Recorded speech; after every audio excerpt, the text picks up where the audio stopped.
అందరికీ నమస్కారం. నేను మీ గోపాల్ అయ్యంగార్. శ్రీమతే రామానుజాయ నమః. 14వ తారీఖు ఏప్రిల్ నుంచి 20వ తారీఖు ఏప్రిల్ వరకు మేషరాశి నుంచి మీనరాశి వరకు వార ఫలాలు ఎలా ఉందో, వాటి గ్రహస్థితులు ఎలా ఉందో తెలుసుకుందాం. ముఖ్యంగా ఈ వారం కానీ గమనిస్తే 3 గ్రహాలు మార్పు చెందాయన్నమాట. మొట్టమొదటిది సూర్యుడు.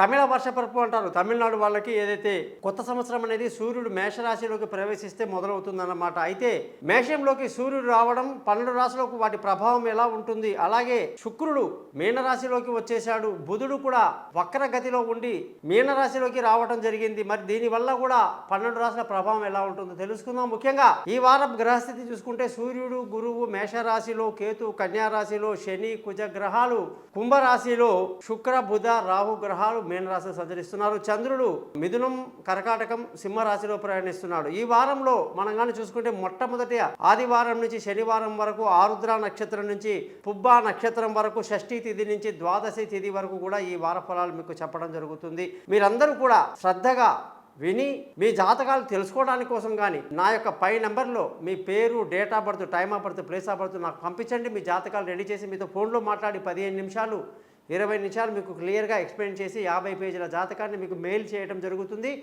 ఎటువంటి ఇబ్బందులున్నా సరే, సమస్యలున్నా సరే వాటికి పరిష్కారం అనేది జ్యోతిష శాస్త్రంలో దొరుకుతుంది. మీరు చేయవలసిందల్లా సరైనటువంటి జ్యోతిష్యుడి దగ్గరని మీరు కాంటాక్ట్ చేయడమే. కాబట్టి చిన్నగా గురుదక్షిణ ఉంటుంది. దీనికి డేట్ ఆఫ్ బర్త్ లేని వాళ్ళు మీ ముఖం కలిసిన ఒక ఫోటో, చేతి రేఖలు ఆడవాళ్ళది ఎడమ చేయి, మగవాళ్ళది కుడి చేయి పంపించండి. ముఖం ఫోటో పంపించండి. మీ జాతకం రెడీ అవుతుంది. మీతో ఫోన్లో మాట్లాడతాను.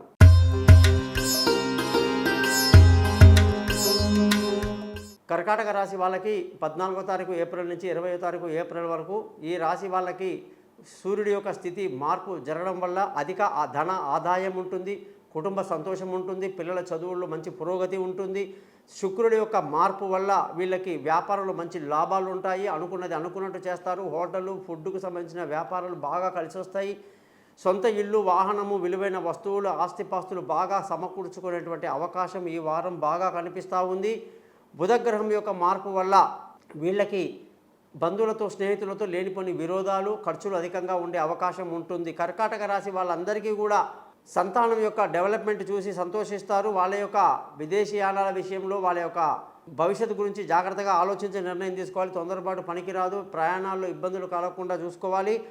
ఆరోగ్యపరమైన విషయాల్లో కానీ చూసుకుంటే వీళ్ళకి ఆరోగ్యం కొంత ఇబ్బంది కలిగే అవకాశం ఉంటుంది. కాబట్టి జాగ్రత్త వహించాల్సి ఉంటుంది. భార్య భర్తల మధ్య చిన్న చిన్న గొడవలు, ఇబ్బందులు వచ్చే అవకాశాలు బాగా ఉంటాయి. కాబట్టి ఆ విషయాల్లో జాగ్రత్తగా ఉండాలి. పెళ్ళి కాని వాళ్ళకి ఇంకా కొంత సమయం పట్టే అవకాశం ఉంది. అదృష్టం చాలా బాగుంది. తండ్రి సహకారాలు బాగున్నాయి.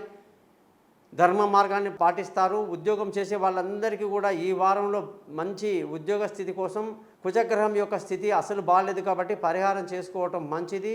చేస్తున్న ఉద్యోగాన్ని వెంటనే మానేయడం, ఆవేశాలకు లోనవ్వడం కుదరదు, మంచిది కాదు. వ్యాపారం బాగుంటుందని ముందే చెప్పాను. ఖర్చులు కూడా మీకు బాగా ఎక్కువగా ఉంటాయి. మరి కర్కాటక రాశి వాళ్ళు రోజు కూడా లేవటమే.